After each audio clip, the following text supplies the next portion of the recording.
Bonsoir à toutes et à tous et bienvenue dans cet épisode de l'été d'un, deux, trois BD chez les libraires. Alors je vous propose qu'on aille faire un tour à Alès et qu'on retrouve Alix dans la librairie Alès BD. Salut Alix. Salut, ça va? Bah, écoute, ouais, super, le mois d'août se passe bien, ça y est, ça démarre là.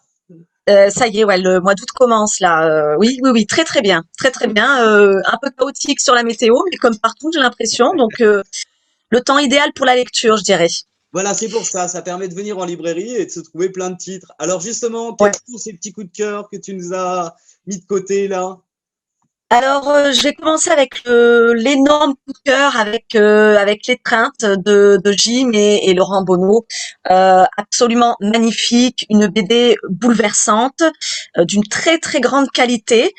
Pour la faire courte, parce qu'il faut pas trop raconter justement, c'est l'histoire d'un couple, c'est une histoire d'amour. Romy et Benjamin rentrent de Cadaqués. Lui est sculpteur. C'est sur le trajet du retour que tout va basculer. Lui, à ce moment-là, regarde une photo parce qu'il a besoin d'être inspiré par des clichés, des moments de vie, des portraits. Et à ce moment-là, un accident de voiture, une voiture bascule sur eux, et bien sûr, c'est là que leur vie va basculer. Il va se réveiller, lui, mais elle va rester dans le coma.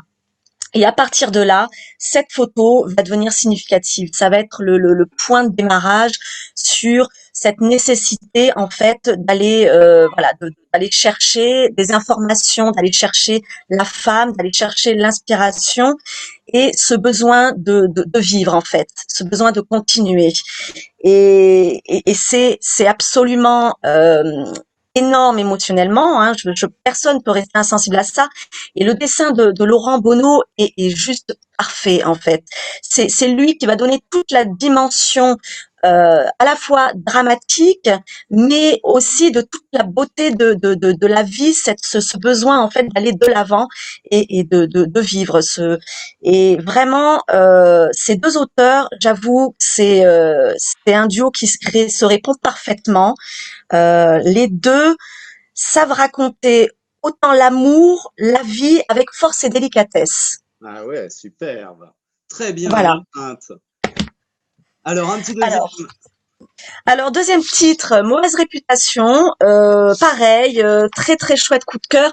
Alors moi, j'adore le western, j'adore les frères Dalton, j'adore connaître un peu, en fait, connaître l'histoire vraie dans ce que nous on a vécu étant plus jeunes dans nos petits westerns, les Lucky Luke entre autres, etc.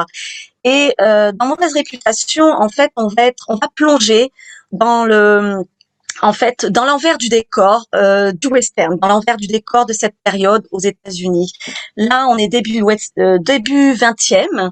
Donc, Emmett Dalton, le seul survivant des frères Dalton, va nous raconter, à travers un échange avec un réalisateur, l'histoire de ses frères, son histoire, l'histoire de ses frères à lui, qui au départ, commençait plutôt bien en fait. Hein, c'était des marshals, ils sont passés par cow-boys avant de devenir bandits.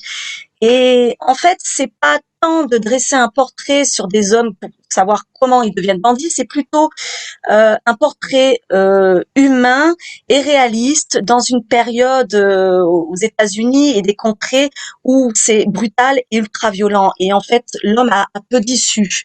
Et là, j'avoue, pareil, on a des tableaux. Les dessins sont absolument magnifiques. On a le décor qui est planté à merveille.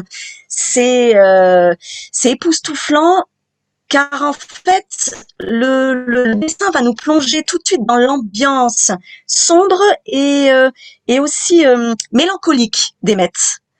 Un petit peu Mhm. comme les tableaux des Dooper, en fait. Ouais, Et c'est vraiment sublime. Alors, ce que j'aime particulièrement, moi, dans cette BD, voilà, c'est les chapitres qui commencent comme ça avec cette page-là. avec une belle Euh, page, ouais.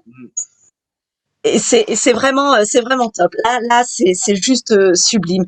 Donc, à la fois, on a cette dimension du western, mais en même temps, on rentre dans quelque chose de très cinématographique dans la BD.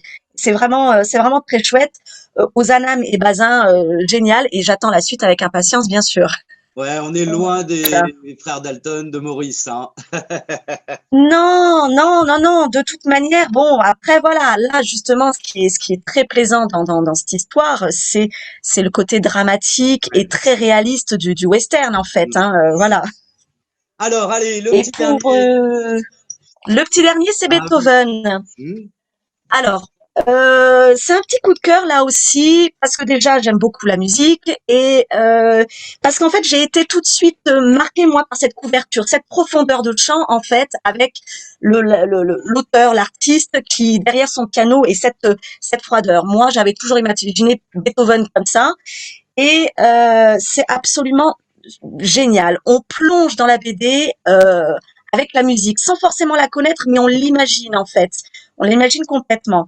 Là, l'auteur Régis Péné s'est attaché à raconter une toute petite partie en fait de Beethoven. Impossible de raconter la vie complète, mais une petite partie de la vie où on va comprendre un peu cette mélancolie, cette discorde, un petit peu la politique, le contexte politique, historique et politique de l'époque. Tout ça avec les yeux d'un enfant, en fait, les souvenirs d'un enfant qui était qui sublimait l'artiste, mais en plus de ça, qui était complètement envoûté et charmé par la musique, qui comprenait en fait Beethoven. Et Régis Penet s'est vraiment attaché à dessiner des silences en plein milieu de la nature. C'est pas évident. Enfin, on n'imagine pas une BD avec autant de cases sans texte et autant de silences dessinés, alors qu'on parle d'un grand virtuose quand même. Et le petit plus de la BD, c'est à la fin, vous avez une playlist juste Voilà. sublime, avec la neuvième symphonie quand même qui résonne dans nos oreilles du début jusqu'à la fin, c'est juste génial. Ouais, Voilà, c'est à lire en écoutant la playlist en même temps. Ça, c'est assez sympa. voilà, c'est très sympa, je trouve aussi. Et là, Allez, c'est surtout qu'en plus, Régis Penet, nous on l'accueille au mois d'octobre. On va faire venir un pianiste et Régis Penet dans la librairie justement pour animer cette dédicace. ah, ça va être un bon moment. Ah, bah, je reviendrai faire un tour à ce moment-là, alors. Avec grand plaisir. Alix, je te remercie pour ces 3 coups de cœur. Donc, l'étreinte, mauvaise réputation, et puis un petit coup dans les oreilles avec Beethoven. Et Voilà. j'invite toutes mes téléspectatrices et téléspectateurs à foncer à LSBD pour aller récupérer ces 3 coups de cœur. Alix, je te remercie beaucoup. Et puis donc, je C'est reviens moi. pour en octobre quand vous invitez à Le Pianiste. Eh ben, écoute, avec grand plaisir, oui. Eh ben, je te souhaite un bon mois d'août et puis vous nous retrouvez bien sûr sur tous les réseaux et sur la chaîne YouTube de Trait pour Trait. Allez, à bientôt. Salut! À bientôt. Ciao.